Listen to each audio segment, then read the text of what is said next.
Welcome to the Cabin Culture Podcast, where we spend a little more time diving deeper into all the fun parts of cabin culture.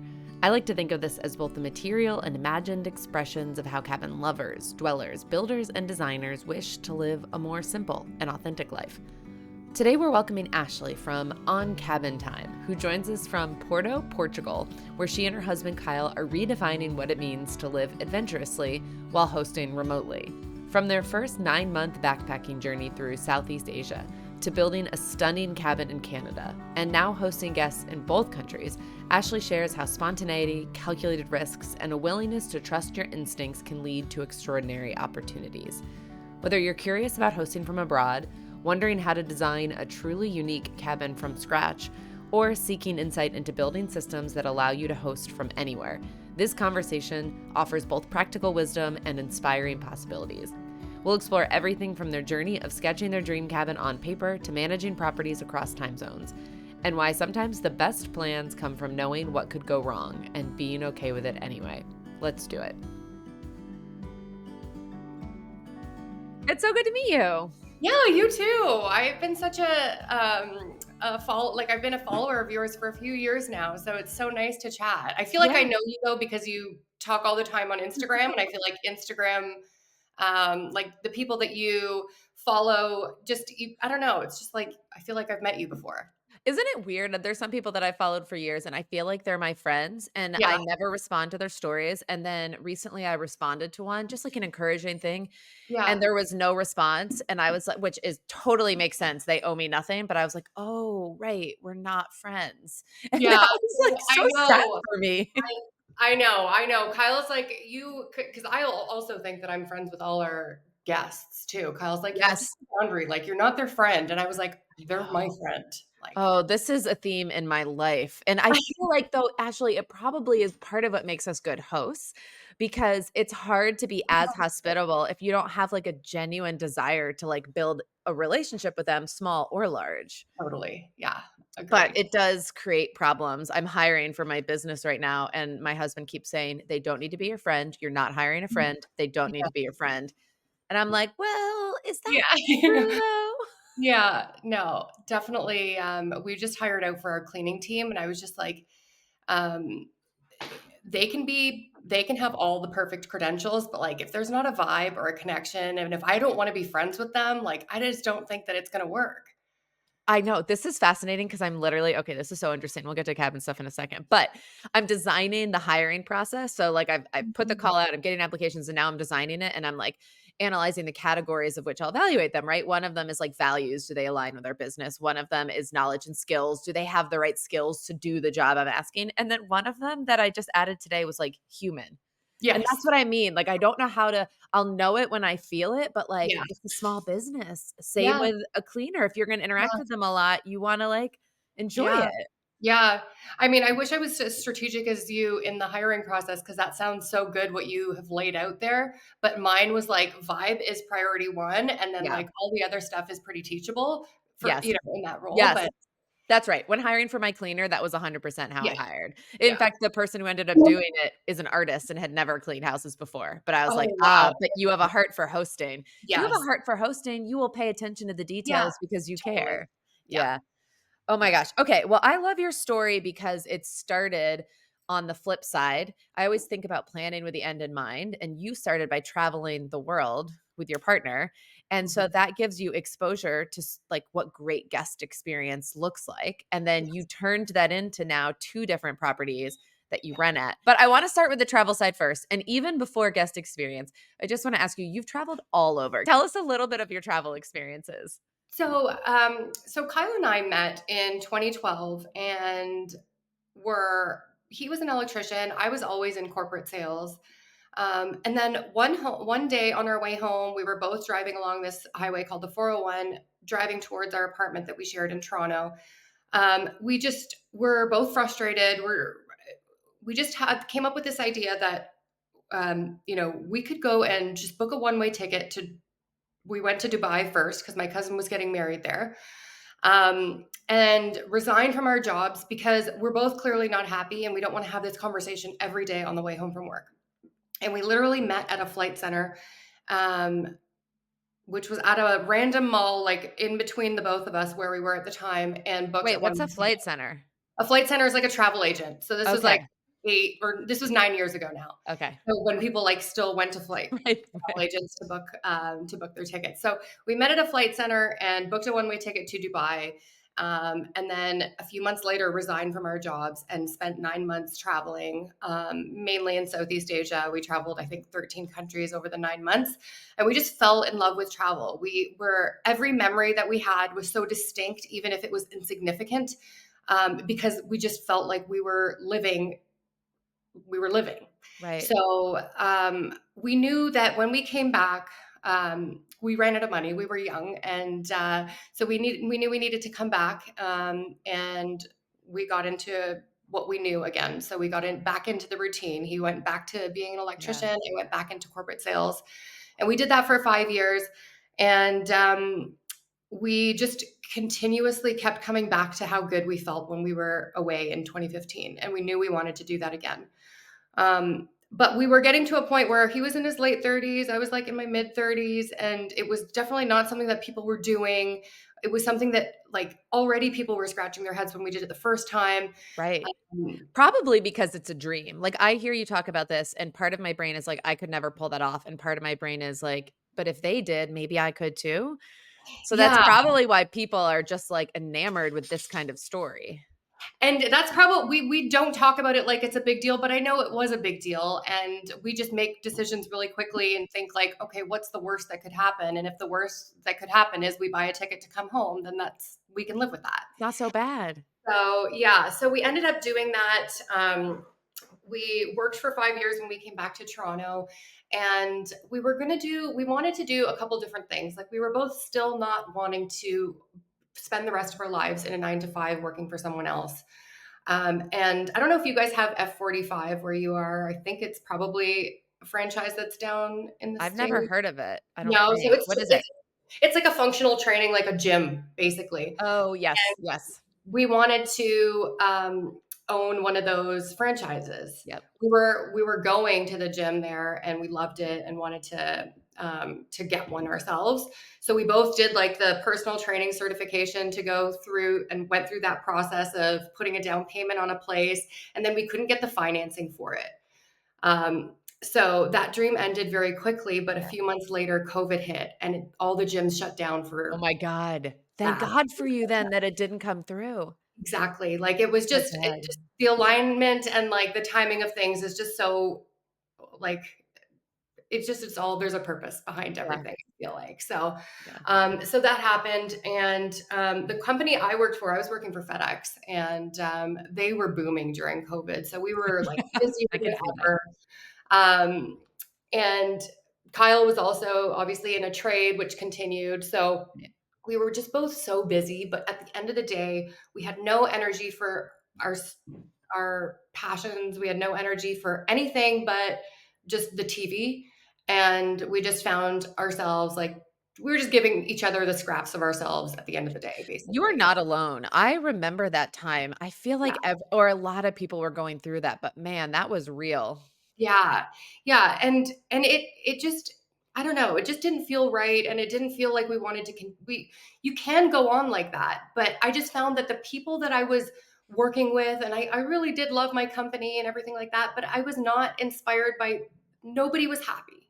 Yeah. And I just felt like it's not just me then. So there's other people too. And if we're not doing anything about it, then like another decade will go by.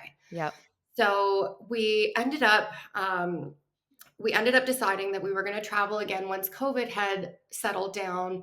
But in the meantime, we were in our downtown Toronto apartment where we didn't have a balcony. We weren't able to leave our homes, things like that. So we were like, let's buy a little piece of land and maybe build a cabin that we could go to that wasn't going to be a big project. It was just going to be um, like a tiny home that was not going to be glamorous by any means, but just somewhere where we could go to on the weekends. We could share with family and friends, and then kind of the dream phase kind of evolved, and the cabin was born. But So there had to be a moment there because you've stayed at so many places. There had to be a moment, like, were you thinking about sharing it with others at that point, or was it just for you at that point? it was just for us, and then we would love to, we wanted to be able to welcome family and friends, and, Okay.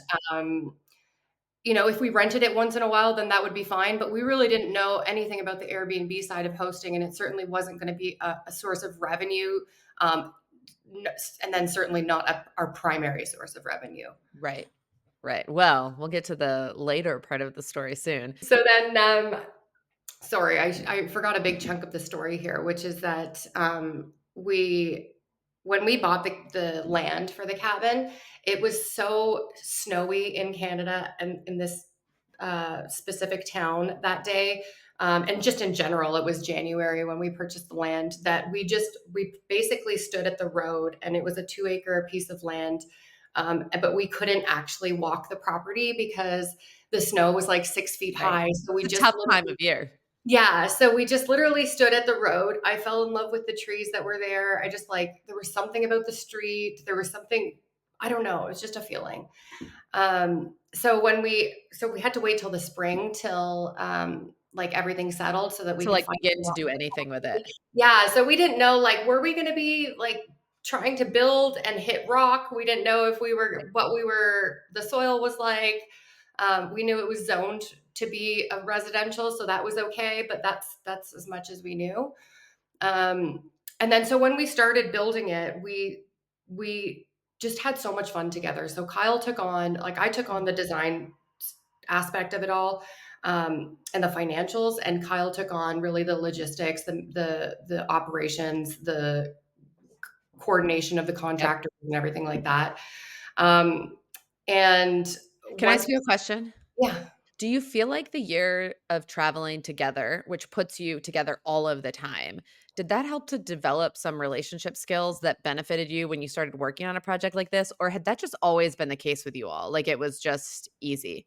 I think we're just both two easygoing people, and we know where our strengths are, and working together just feels like the most fun.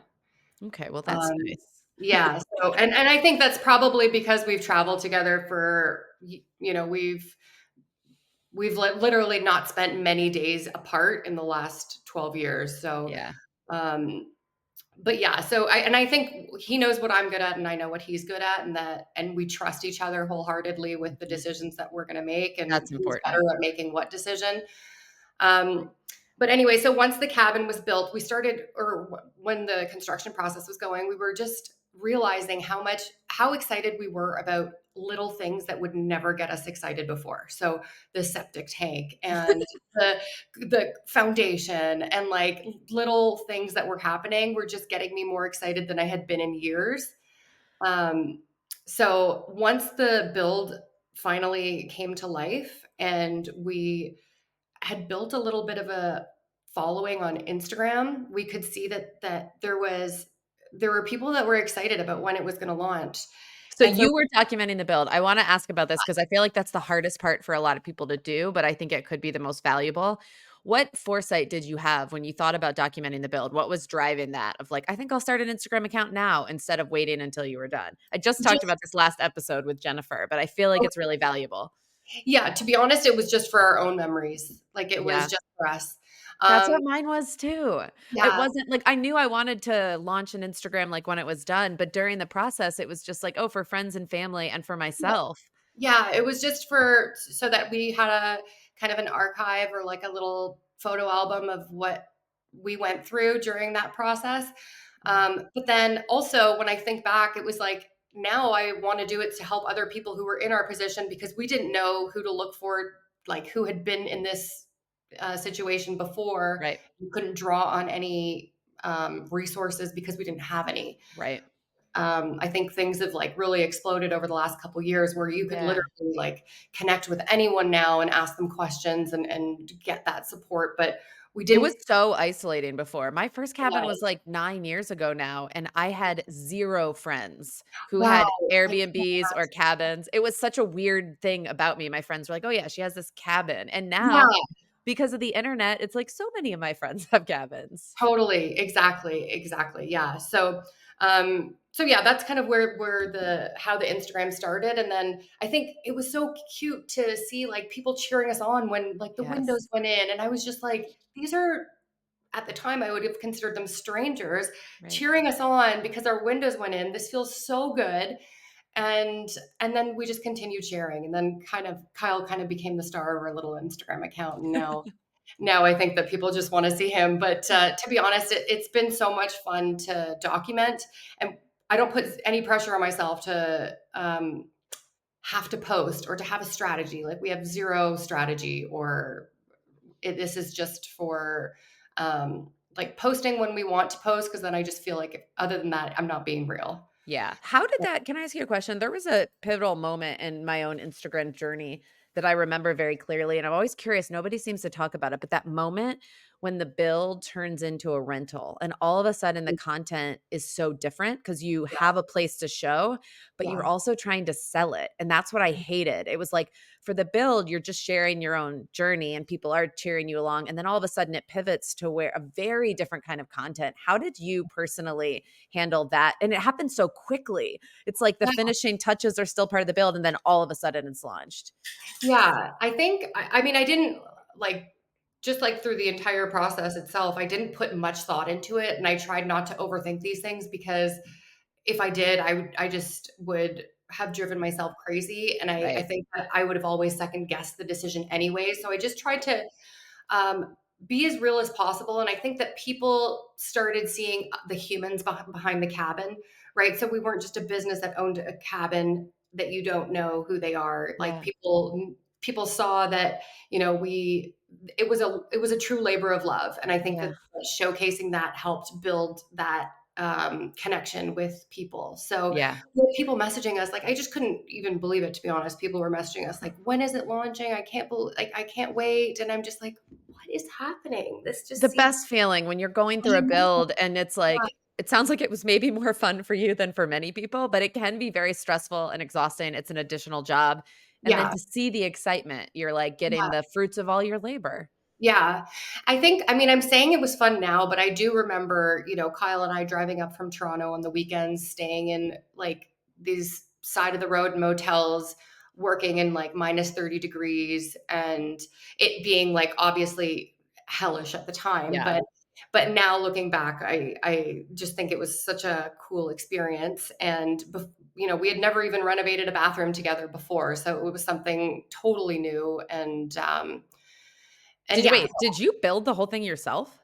we did, yeah. So we had a neighbor who we connected with when we bought the property.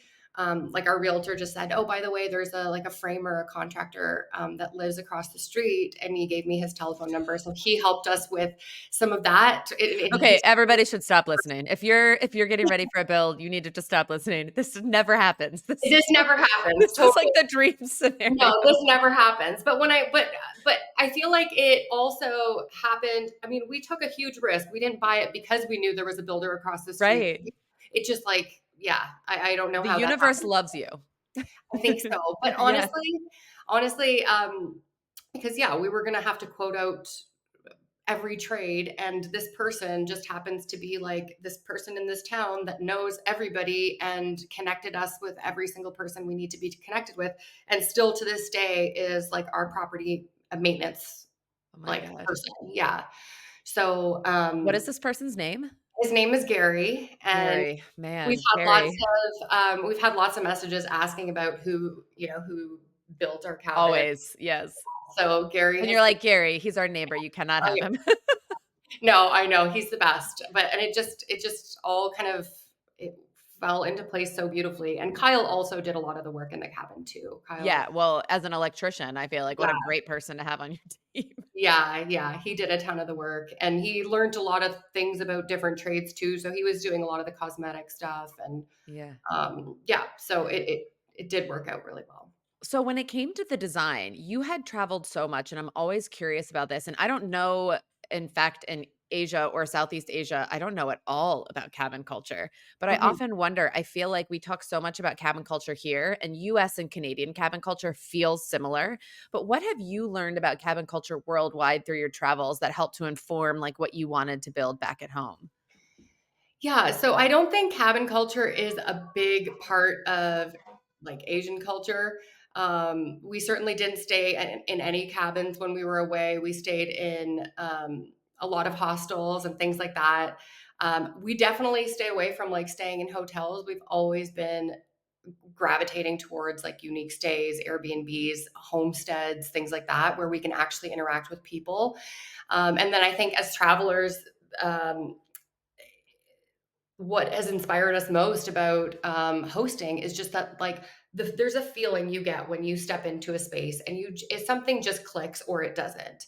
And even like as a host now that I feel like is experienced, I can I can tell if a host cares from their listing or from the communication How we can just you tell? Tell us. you can tell by the photographs, you can tell by their description, you can tell by the reviews, you can tell if it's like something that's been taken from ChatGPT, you can tell I don't know, there's just you can tell if they're connected to the property or if they're like passive owners. Yeah. I feel like you can just tell, and you can certainly tell when you walk into a space. Like Yeah. within a few steps, you know if the space has been designed and curated with intention, Yeah. or it's just like furnish and forget type of space, Oh, I like that phrase. right? Yeah. And perhaps like I don't know, perhaps you've had really good luck with the stays that you've had, but we've Oh, no, stayed. I know what you're saying. Yeah. Yes. Yeah, and I feel like it's basically for me, it's very binary to your point, right? Which is like you can tell right away, and it's like it either meets expectations or exceeds them Yeah. or doesn't meet them, and that's what it all comes down to, which is why I feel like half the battle isn't even necessarily how you furnish it or what you put into it, unless Mhm. you're creating a luxury stay, and then that Yeah. needs to be a lot of the battle, but it's really about, are you listing it in the way that it actually is in real life? Are there going to be surprises? Even things like smells.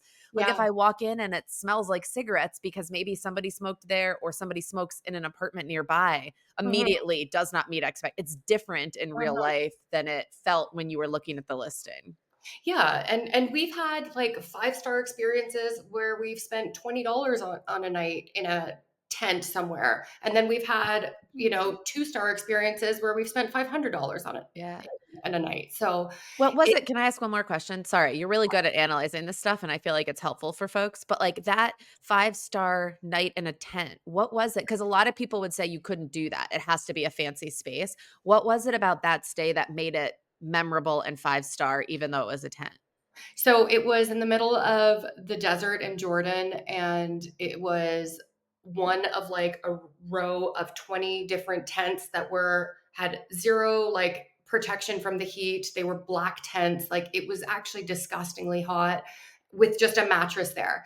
But we were like greeted by the host. He brought us into his home. We sat and had tea. He asked us Mm. questions about our like where we're coming from and what we're hoping to experience here, and then made cooked us a meal for us at night in the evening, if we wanted it. Like it was just like there was just a human being that we were learning about there. So the actual stay itself was obviously not a 5-star, but the experience was 5-star, Yeah. right? And Yeah. that's what will that's what I remember. I don't remember that That's the right. sheets were dirty or that the bed was uncomfortable. I remember the feeling that I had when I left, That's right. And I right? feel like sometimes this is so interesting that you say that because this is what made me fall in love with Airbnb years ago as a traveler was like I'm staying in someone's house. It might be their guest bedroom. It's not fancy. But what it was is it was about the local hosting you. Like Yes. that's even where the term comes from, right? You felt like taken care of. And now I almost feel like we're going the other direction sometimes, especially in cabin culture by creating these like stays out of the way. How Mhm. do we like where is that human touch? And a lot of us are far away, myself included. So I'm not claiming that I'm good at this at all.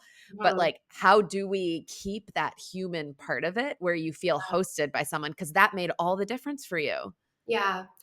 Yeah, and I think that's something that we are always thinking about because we're so far. Like we're in a different time zone, so even just like we couldn't be further basically from where our property is. So Right. every interaction, like every touch point that I have, like every opportunity I have to speak with the guest, like from the point of their booking, from my communication there to the welcome guide to the note that they receive when they get there. Like it all has to be human. It can't sound like a business. It can't Yeah. sound like everything else. They have to be able to feel my personality in the communication. Yeah. 'Cause that's how it's gonna. That's how it just I think becomes just an experience over a place to sleep. Yeah. Yeah, and this is where I would tell folks it's great to use other guest books as inspiration for, like, what I should cover, but you should write it in your own voice because that is one of those touch points, Yeah. and figure out ways to, like, inflect personality in that, where it isn't just, like, a bunch of rules or a bunch of how-tos, but it's also, like, where are you injecting your personality into that, I Yeah. feel like, because that is one of our only touch points if we're not there. Yeah, exactly. And most of the stays that have been so memorable for me have had it's the host. It's really the Yeah. host that is at the top of like why that was memorable. Yeah. So as long as we can make sure that that's always kind of front and center of how we think about what experience we want to deliver, and we're constantly thinking about that. Like Kyle and I don't have um, all the amenities. We don't have the best views. We don't have the largest property. We don't have all of the things, but we feel like we care the most, and that's where we Yeah. always feel like you'll they'll feel it, They'll or at know. least that's the goal, right? Yeah. And so when I was a little Although, Ashley, I'm looking at your listing and you have a sauna, you have, like, a gorge it seems like you have a lot of well, amenities. this is just the your inner critic thinking like, oh, Yeah, but we don't have a cold plunge. It's like, yeah, but you have all these other things. Just stop thinking right. about what you don't have. So I know.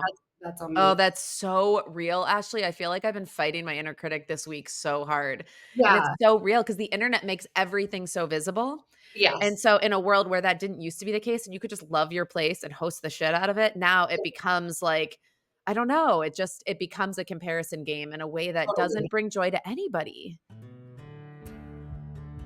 If you're dreaming about a cabin build, or are in the midst of a build, or you just bought a place and are getting ready to host for the very first time, regardless of where you are, sometimes you just need a little help along the way.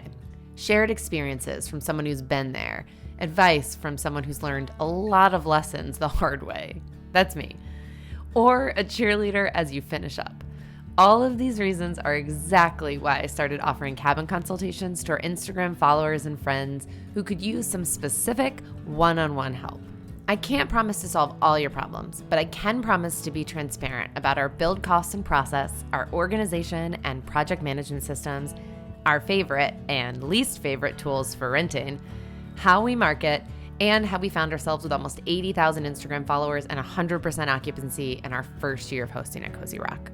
So if that sounds like it might help you, feel free to visit us at staycozycabin.com or on Instagram at Cozy Rock Cabin and sign up for a time to chat there.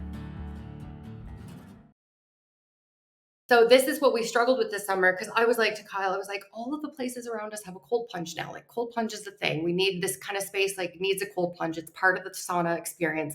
He's just like, okay, but did you need a cold plunge 6 months ago? Like, No. why can't we think through other ways that we can make sure that that guest experience is better or seamless, or like you can do small inexpensive things behind the scenes to make the guest experience better without adding a expensive amenity. Yeah. So just like we started thinking through like, okay, we don't have umbrellas, like let's put umbrellas here, like let's start like thinking from a guest point of view what they could forget or what would just make Yeah. everything a little bit easier, like adding a light outside, adding like charging stations, like adding USB cables, like Yeah. things like little small things World of you difference. don't see that just make a world of difference. Yeah. Exactly. You know the one thing that I think isn't talked about enough? What is that? Tampons. Okay. So we tried this out. I'm so curious to hear your thoughts on this. We tried this out, and after the first guest, they were all gone. And I was like, huh, is this like, did this just happen by chance? Like, did this person Right. actually have Or did an they just take accident? them? Or did they just walk away? Because I really don't believe our guests are that type of guests that We walk away just put with like, out no. starters. We have, like, a basket with, like, starters of everything. We have, like, mouthwash, toothpaste, anything that you forgot, but Okay. the amount of times, and I don't know what this says about me that I must not track my cycle enough, but that I've been traveling and, like, forgot to pack tampon, or I actually use a Diva cup, but forgot this is way too much information for the podcast.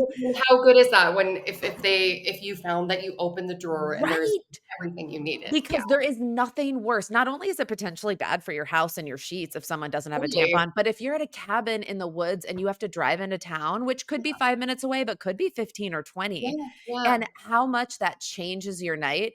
And, like, you wouldn't blame the host. This is what I think is fascinating. If that happened, I never blame the host. I'm never like, "I yeah, can't believe they don't have tampons." But the but if they one did, time they yeah, did, I yeah, was like, "Oh my god, I'm obsessed with you." Like, literally yeah, nothing else matters. You just saved my life. And then yes, you go out by your own the next day and it's yeah. fine, but that one moment, and I just feel like people don't talk about that one enough. No, that's good, and I feel like I need to, like, talk to our guests and, like, poll our audience as to, like, what are these little things that you just Yeah, have forgotten, but would be amazing if right. someone had. Yeah, that's awesome. No, and I agree, it's just these little things that don't break your stay, but they will make it. Yes, yes. Yeah, Okay, can I ask you one more question? Because you also consult people on hosting and things like that. yes. And recently I've been feeling like I have also done that, and Yes. I really want to believe in abundance over scarcity, and, like, the more people we can help, the rising tide lifts all ships, all of Mhm, that. But in the unique stays world, you're also constantly trying to make your space stand out. And then mhm. when you share all of the little things that you do to make it stand out, does that ever make you feel like, oh no, my stay is no longer unique because I'm basically like telling everyone all the things that I do to make it special? This hasn't ever stopped me yet. There's just one moment recently where it made me be like, like, should I give away everything? Should I hold it closer to my chest? How do you navigate that? So, that's such a good question, and it's interesting because Kyle and I have, kind of seen, things that we've shared on social media and then seen, like, other cabins share very similar things, but I have to, like, ingrain the mindset that there is room for all of us here, Yeah. and and our goal is really to, like, raise the bar in hospitality in Yeah, vacation rentals. That is what our goal is. So, I don't want there to be vacation rental hosts on the Airbnb platform that are bringing the platform down, to be honest. So I I want love this. people to yeah, I want to share information with people that's going to help them do that. Are people going to do all of the things? Like not necessarily, right? Like I can only consult so much, but if they're not actually going to want to invest in these things, that's Right, you can't guarantee it, but this yeah. is like But if I see people implement things that I think are gonna help them, I'm happy about that because yeah. people were cheering us on, and we need to be cheering other people on too. And So, I totally believe this, and it's just in my, like, worst moments where I'm like, "Ah, like, how do you create a unique stay if you share everything that you're doing?" It's no yeah, like, inherently, it's no longer unique if you're yeah, sharing it all publicly, but at the same time, to your point, I wanna travel everywhere and have choices of nice stays with great hosts. So, yeah. like And I think that it's also with Airbnb it's so different because if people have a negative experience on Airbnb at another stay, they're so quick to write off yes. Airbnbs Yes, or you're so vacation right. rentals, right? If people have a bad stay at a Hilton, they're not gonna write off hotels. They'll still continue staying at hotels. So we're like kind of at the mercy of other hosts because we don't want Yeah. other hosts to be writing off, potential future guests on the platform. So, um, again, anything that I can share or do to help others, um, provide a better experience for guests, I'm happy to do that because and I think you're probably the same because in my worst moments I have those thoughts too, but what you deliver is so special, and you have to have confidence in that, and I know you do because it's not you're not just getting like the validation from other people. I feel like you wholeheartedly also believe that what you put out there is really special and what you've created is really In special. my strongest moments, that's how Yeah, I feel. This is why I needed to hear you remind me of that. It's just there's just certain moments as the space gets more crowded, totally. that feeling of scarcity creeps in. I think that's a human nature thing, and I don't like it. This is a lot of vulnerability to be sharing today, but No, that's exactly what I needed to hear. I think you're totally right. yeah, but I'm also the exact same as you where I've thought that many times and I probably have that thought weekly, but I just have to remind myself that, we're sharing ourselves in our cabin, right? And if we're doing that from a true place of the authentic um, goal to create a special place for others and a special retreat for others, they're going to feel it. And I Yeah. think that no matter what else comes out, because there's so many, like you said, I don't know about your area specifically, but in Ontario, like I'm sure you've spoken to a lot of cabin owners and hosts, like the competition is huge. Like Yeah. there's just so many beautiful spaces popping up. But I think that you have to believe that yours is special, and if you're truly trying to make it special, people will feel it. Yeah. And I think on top of that, when there's more, like there's a certain amount of people who are seeking these stays right now, but Mhm. if the more people who have stays like this in any cabin and talk to other people about their stay and share photos, the more Yeah, people that start to seek out stays like this, and all of a sudden as the number of cabins grow, the number of people who are seeking kind of yeah. nature cabin experiences is going up, and we're able to like kind of generate more demand for it. Totally. And then this is kind of just like from the business side of it. We also have to remember, I always have to remind myself that like we're not selling a product, we're selling a service, right? And we only have maybe I know. 150, right? Right. 150 days a year. So it's not like we need to hit this target of 10,000. So we Right.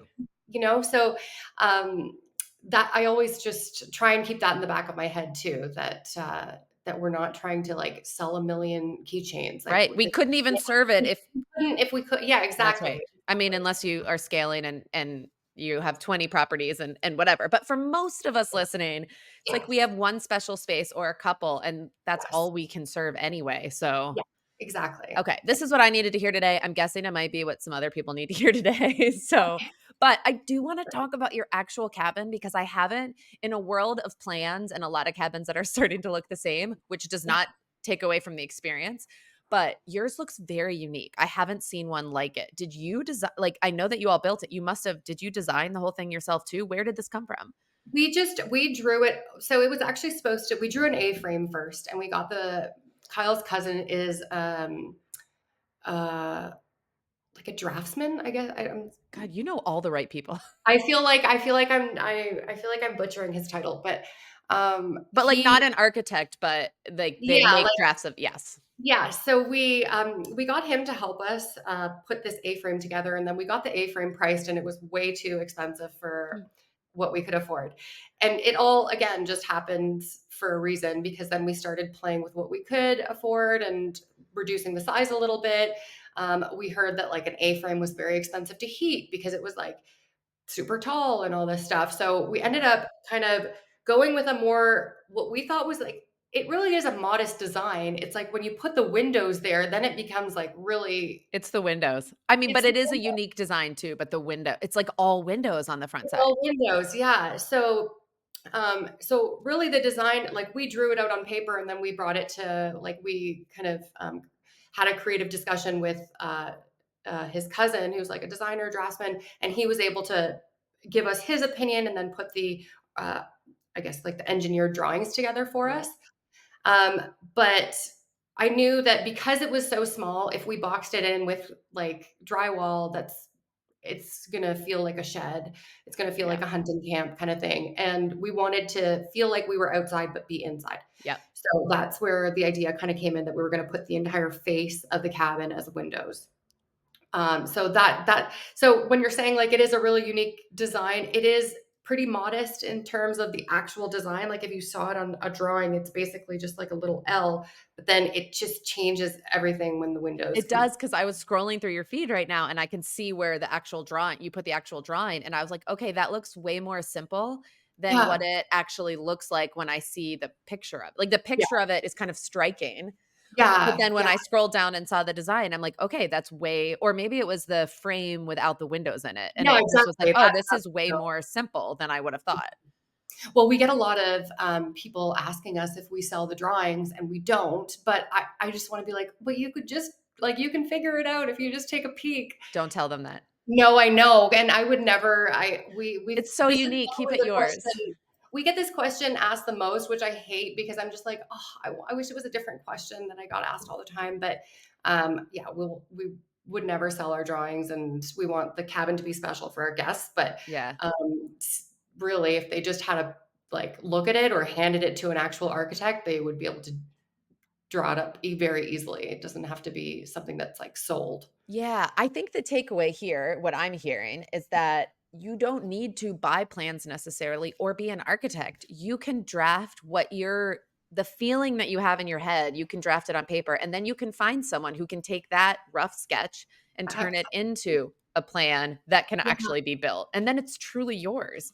Yeah, yeah. No, it was Kyle literally, we sketched it out and we had like numerous sketches done, but it was just like pen on paper, sketched it out and then I sent like a PowerPoint presentation with like kind of some like a vision board type of ideas to Kyle's cousin. And then he drew it out and we played with like a couple different variations and like um just like aesthetic variations, and we ended up taking a wall down during the actual build, but other than that it was just we have no design experience, but we had I don't think that there were the same type of prefab options that there were at the time, or we didn't even explore them. Yeah. So but I'm so happy that it came to be as it did Yeah. looking back now. Yeah, Yeah. it looks great. Okay, I want to talk a little bit more about hosting. One, because you're an expert at this, but two, you also host at your own property. So we haven't even talked about this. Where do you live right now, Ashley? So this is where I am now. We're in Porto, which is the second largest city in Portugal, about 3 hours north of Lisbon. So, Okay, so Portugal is the hot spot right now. My dad and his girlfriend just got back, and oh, everybody, at least here in North Carolina, yes. everybody is talking about Portugal. What is Yeah, it about Portugal? I know. I feel like everybody that I see on Instagram is going to Portugal, or at least in the last year, I feel like Portugal's been the spot. But we visited in 2022. We celebrated my mom's 60th birthday in Portugal. It was in the south. Um, But Kyle and I actually stayed here for a month. We ended up staying for a month and just renting an Airbnb in this city, Porto, because we didn't want to be in Lisbon, in the capital. And I just read some things on Google about just Porto being like a charming place, but still having all like the amenities and things like that. So we ended up staying here for a month and just falling in love with it. Porto feels like it feels like a warm hug, if I can just be honest Mm, with like I don't know why. It's just like it feels familiar. Even though we don't speak the language at all, it feels like it's got this awesome vibe of like a big city, but the charm of a very small town. yeah, It's full of color. It's like the streets are really the elderly population here is thriving, which just tells us something about their lifestyle and yeah, the way they live here. Um, we went from like downtown Toronto to like, having two vehicles to like zero vehicles here. We walk everywhere. Um, like I don't know, it's just we've just gotten really comfy here. So we moved here in January. We decided to get a 2-year visa and move here because again we were just like, well, what's the worst? The worst is we can yeah, go. yeah, Yeah. So it's been a big transition, to be honest. You feel like you're basically in kindergarten again, like learning yeah. how to do a return at the Yes, store, learning how to like send a letter. It's just yes, everything is new. Um, but we're in night school. We're learning the language. We're challenged every day. We've still yet to find like a network. I can But imagine that's hard. yeah, so that's tough, but we also love it because we have access to so many countries so close to us. Like we went to Morocco this summer, and that was like a 55-minute plane ride. So these are just things that we love to do, and now we have just so much more access to them because Yes. it takes, I don't know, 7 hours to get from one side of Canada to the Right, other. right.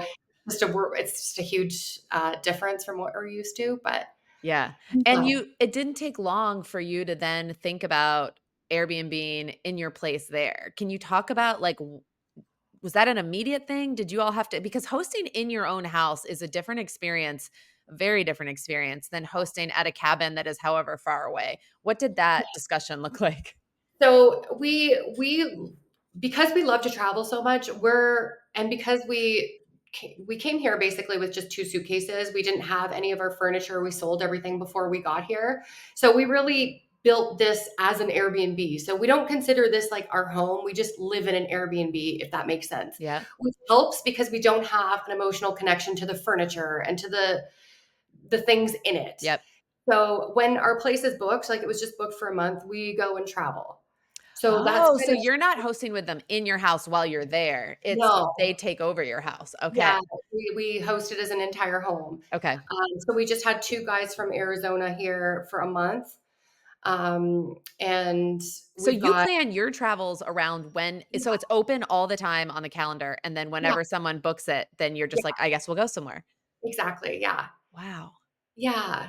What So an interesting concept. I have never thought about doing that. yeah, it takes a certain type of person because, like, my mom's like, "I could never." Like, so many of my friends are just like, "I just don't understand how you allow people in your house or how you just, like, live not knowing if next Saturday your place is gonna be Right. booked." It's the spontaneity, which I love in my life, but, like, I also am kind of a planner. So how do you have a limit on how close they can book, or could someone book it tomorrow and 2 you'd be like, days, 2 "Really? days, yeah. 2 Yeah. days? Yeah, because Wow." we can just take our laptop and go wherever we can, wherever we go, and then that's a new experience for us. So, Yeah. yeah. So it's obviously different, and there's major differences here that we're learning, and just that like we don't know who our guests are until they book. Whereas at the cabin, I know exactly who our guest is, right? I know, I can say with almost certainty they're who they are, where they come from, what type of lifestyle they have, Mm. what they like. There's like a prototype. You host a There's a lot of the same type. profile. Okay. Exactly, but here it's like, well, there's travelers from Germany, there's travelers from Spain, there's travelers from Britain, Yeah. where they could come from anywhere. Yeah. So we really are trying to navigate how to best host and support the different needs of people from all over. Yeah. How long have you been doing that in Portugal? We moved here in January. We bought our house in March, and we just opened our calendar about a month ago. Okay. Okay. So you're still kind of figuring out some of those things. I Yeah. cannot wait to hear how it goes. Yeah, so we have guests checking in December 20th, and they're coming for a month. They're on their honeymoon from South Korea. They're staying with us for a month. So Kyle and I are going up to the UK, and then we're going to Poland and Slovakia and, Hungary, Yes. and we're just kind of just until the guests leave, which is, like, a hilarious concept that can't is probably not sustainable for too long, but for now, it's kind of working, I so love this idea because my dad and his girlfriend are talking about moving overseas for like a short portion of time, which is why they went to Portugal. They were exploring that as an okay. option. But this is an Oh, interesting thing to consider. And I think you could put in place guardrails that make you feel more comfortable with the spontaneity. Maybe you have to book 3 weeks in advance. So you're yeah. never like making last minute changes. But what a great push for you to travel. And for you, you got that month-long booking to be like, okay, great. Now we know we have that money coming in. We can plan our own month-long trip. Yeah, totally. I mean, this works for us for sure, and it might not like a year from now, but I um love this. My wheels are turning. yeah, no, and I think that you had said that that's how you got started, right? If I'm not Well, in mistaken. my house, yeah, but Yeah. Oh, not so I God. stayed, I never had to leave when people came, which is the part that, like, intimidates Okay. me a little bit, but it is a different beast hosting in a house that you live in. Because I remember I got one review on cleanliness, and it was, like, probably, like, a 3 out of 5, which at this time, it was my first experience hosting, so I definitely didn't have all 5-star reviews. I had a lot to learn. I got a lot of 5-star reviews from people who, like, we just got along and we like and it was fine, so everything you're right, it's the human experience. But they Yeah. wrote in their cleanliness review that there was dog hair in the house, and I was like, "Well, shit, I have 2 dogs, one of them is a chow." Like, I can't keep my house dog hair free all the time, but your room was dog hair free. Like, their room I always thought they were analyzing that, and that was Right. the moment where I was like, "Oh, this is very hard for a not perfectly neat person." See, and that experience would actually probably terrify me more, like hosting a guest while I'm in the house would scare me more than leaving the house. So it's just so funny I what know. you're used to and what your That's right. experiences are, what your kind of I don't know how adventurous you are, but That's right. But yeah, it's funny because I was in my 20s, right? So finances drove my decision to do that. It was not about mm, hospitality. It was like, oh, right. I had a roommate who was paying my mortgage for me. And then I was like, but I think I could make even more money if I did this. That's And awesome. then, they have less like roommates have more stuff all over. And like there's just more conflict with a roommate. But with guests, it was like very clear what the expectation was. And they were in and out within like 2 days. Yeah, and we've stayed in places like that too, where it's the person's house and we're living there too, and it's a totally different It experience, is, but yes. yeah. Especially than a cabin in the woods. That is like the other end of the spectrum. And that's the last thing I want to ask you about before we run out of time is that you are hosting at this cabin from Portugal. And we talk about remote hosting a lot, but there's like time differences here. Like that's a big remote hosting. I kind of think this is a good example for people who are scared of like a couple-hour drive to their cabin. How have you navigated this? What are some of your tricks?